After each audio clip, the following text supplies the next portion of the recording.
Hi there, Henry Smith here from IamWealthyandRich.com. Welcome to my updates today, video update today. If you've been following the series, you know what this is about. It's about wealth creation in action, the day-to-day journey of an investor in the cryptocurrency space. And but if you're new, well, that's what it's about. I started doing this in February this year, 2022, even though I started the investment in May last year. And I started the mental side of things, which is a personal development mindset of things, in February 2020. So that came first, then the money came, then, well, we just invest and hold. And here we are today. I decided to start documenting it this year. I wasn't documenting it last year, but I started documenting it this year on a daily basis. And then I talk about a few things. So I video in my documentation, then I talk about a few things. Now, before I continue, it's important that I mention that I'm not a financial planner or financial advisor. So this is not financial advice or investment advice. And I'm just doing what works for me. So, I'm not a CPA or an accountant or part of any regulated body. I'm just talking about what's working for me and what I've learned so far. So do your own research, your own due diligence, and also remember that all investments do carry a degree of risk. So always never invest more than you can afford to lose. Okay, so with that said, what I'm going to do is share the screen to go to my spreadsheet and start updating the figures for today. What's that share button? So here's the spreadsheet that I've been updating, and it's got two columns, the altcoin column, the Bitcoin column, and the combination, the overall total column. And this is the most important column to me. So here we are on the 10th of June. And I get the figures from this page here, the crypto investment summary, asset summary. So the portfolio consists of one Bitcoin and an assortment of different kinds of altcoins or alternative coins apart from Bitcoin, known as altcoins. And this is the total at the top here. And this is all in US dollars on the left-hand side, and the right-hand side is exactly the same portfolio, but just in pounds sterling or Great British pounds. So and this is updated every 10 minutes or so. I think it's just a little update just now. So it comes into a live feed down here into one of the asset portfolios, and then I get the total figure here. So the sum total here. So what are we doing now? Yes, so if I go to, I'm going to take this figure here, 139,438.03. 139,438.03, if that was correct, let's see. 139,438.03, yeah, that's correct. That's down on yesterday a little. That's going to be in the red. And this figure here. So when it's in green, it's when it's forward on yesterday. When it's in red, it's backwards on the previous day. 176,837.53. 176,837.53. 176,857, 37, 53. I don't know. Let's see, what was it? 176,837.53. Perfect. Yeah. Great. So let's see what that is. Is that higher? Oh, it's a little bit. That will stay green. So this is going to be, what is this then? Oh, I see. So Bitcoin went up more proportionally yesterday. So that will stay green.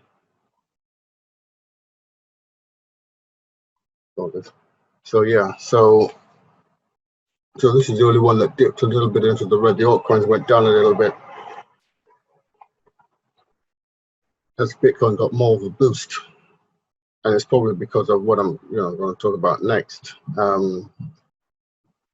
What is it? The Bitcoin it's on a long journey, okay, a very long journey, and it's going to go in so many different directions, up and down and sideways, as it goes through its journey this decade. But you know, so I remember on this particular site here, QAnon Business News, it was talking about, this was a few days ago. It was saying Bitcoin may become legal tender under El Salvador's president plan, and talked about it, and they're talking about adoption. Cryptocurrency will benefit more than a million low-income families in El Salvador. The president tweeted. But yeah, recently it became fact that they then did make it. They got voted. They made it legal into law. That El Salvador is the first country in the world to officially classify Bitcoin as legal currency, which is really interesting. Step in the right direction. You know, there are a lot of countries who contemplating this, all right? But this country is the first one to step out and do it.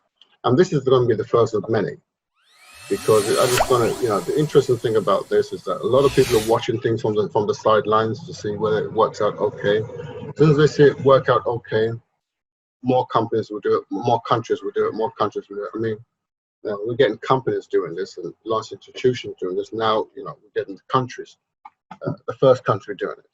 But it only takes one to start the ball rolling, to start the catalyst cascading in the upward direction. And this is all part of the growth of Bitcoin as it enters a new phase of adoption. And so you know, soon you'll see a second one and a third one, and then, you know, there'll be 5, and then there are 10, and then there's 20.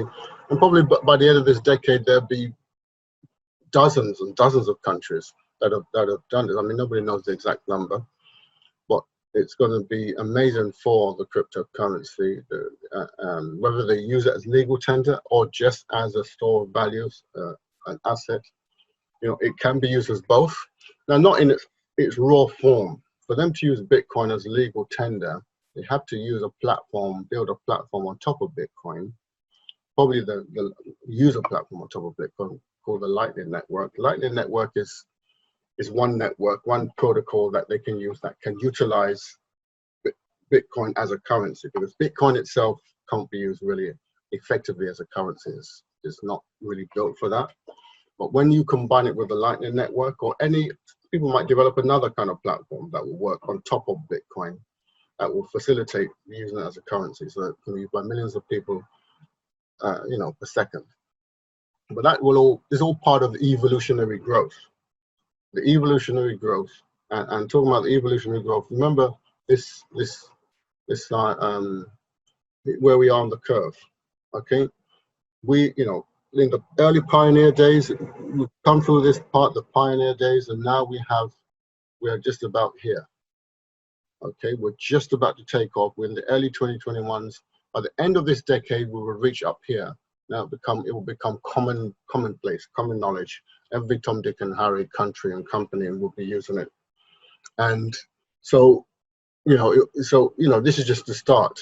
One country to start to take it on now. Then there'll be 2, then there'll be 3, then there'll be 10, then there'll be 20, then there'll be 30, then there'll be 50. You know, who knows exactly, but there will be. This is the first of many. And the interesting thing is, when more countries start to adopt it, other countries will realize they don't want to be the last to adopt it. You know, many countries didn't want to be the first, but they certainly don't want to be the last, because the last country to adopt it will pay heavy prices, will be buying Bitcoin at the price they deserve, which means they'll be buying it at probably at $1 million per Bitcoin, or 2 million per Bitcoin, you know, or 5 million per Bitcoin. And a country wouldn't want to come in and say, okay, we've seen all the growth, we've seen the success and stability, now we want to decide to invest. And what is the price? Is now, you know, 2.5 million per coin. Then they have to start investing at that level, and it's going to cost them dearly. So many will come in out of fear of missing out, what they call FOMO. fear of missing out on getting in at a great price. You know, when it's in the 30s, you know, 20s, 30s, 40s, compared to when it reaches 500,000. Let's say in the middle here, when we get to the 500,000 mark, when we get to the 500,000 mark, we're going to see some new things happening, and people are going to sit up and pay attention. I mean, really pay attention, you know, when it reaches around the 500,000 mark, around this middle here. And then it goes to the, you know, to the couple of million mark. You know, it's, people are just going to realize they wish they got in when they were here, where we are now. You see what I mean? So El Salvador made a very smart choice.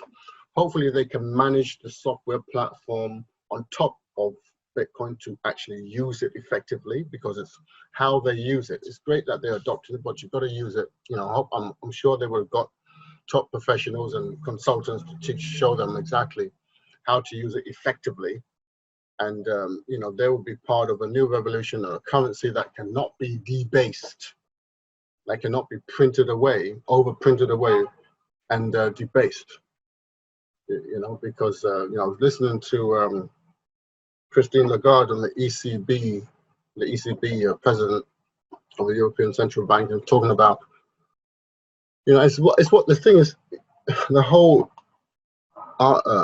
news conference that was on, they were talking about, you know, she was saying in particularly that, you know, they had to do this monetary policy. If they didn't do the monetary policy, fiscal policy or monetary policy, what I think, whatever they interchange the word, but one of them really means if they didn't print as much money or create stimulus or whatever they called it. You know, yesterday I talked about the printing of money or whatever they called it, easing, quantitative easing, government borrowing, whatever. It's all the different words for the same thing. If they didn't print as much money to give out to people, the country would have suffered.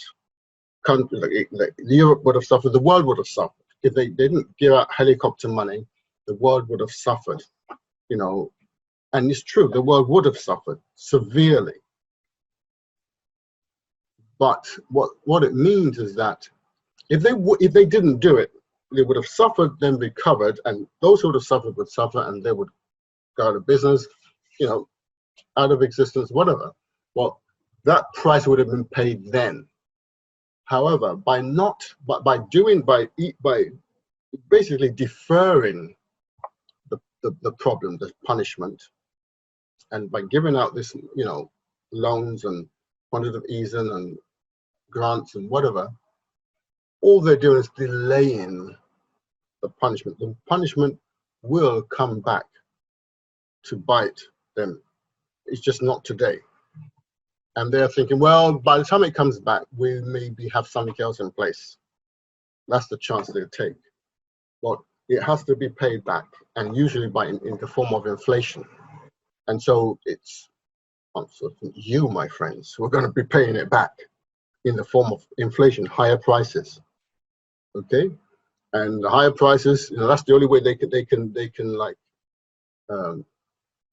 you know, they can take care of this in the long term is by high inflation.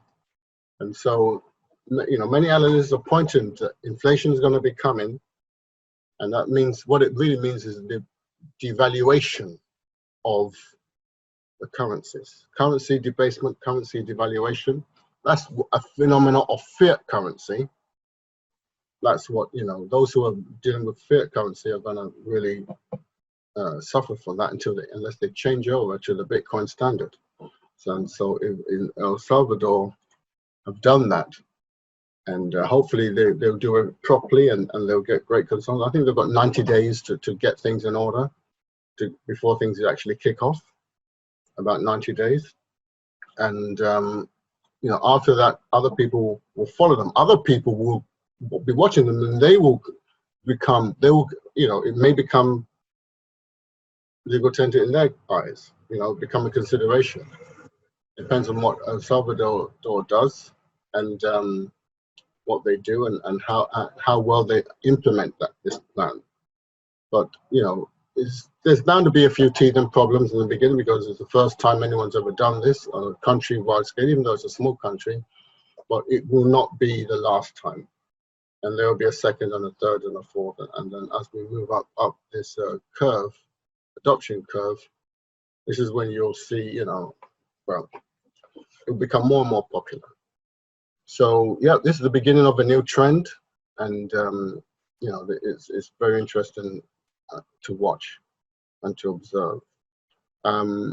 Regarding our site here, IamWealthyandRich.com, why do you need to come here? There's two parts to this, what we do and what I do here. It's number one is the personal development mindset training that gives you the right mental attitude to become wealthy using cryptocurrencies. And so when you come to this website, you know, it also learn to, in the long term, teach you how to understand the game of money and play it well. Now, I talked about yesterday about understanding the game of money. If you're playing the game of money with fiat currency, you don't understand the game of money, and you're playing a losing battle. You scroll down and come down to this part here. It's already highlighted. I didn't highlight this today anyway. So get your free mindset, millionaire mindset and investment strategy here. Fill in your name and email address, and I'll send it to you straight away. And then come back, you can watch some previous videos as well. This is a very interesting video, this one, very interesting. So are mine as well. But get this first and start applying. There's the mindset part, there's the basic investment strategy part, and then you can apply or make inquiries about our altcoin strategy. Okay, this thing.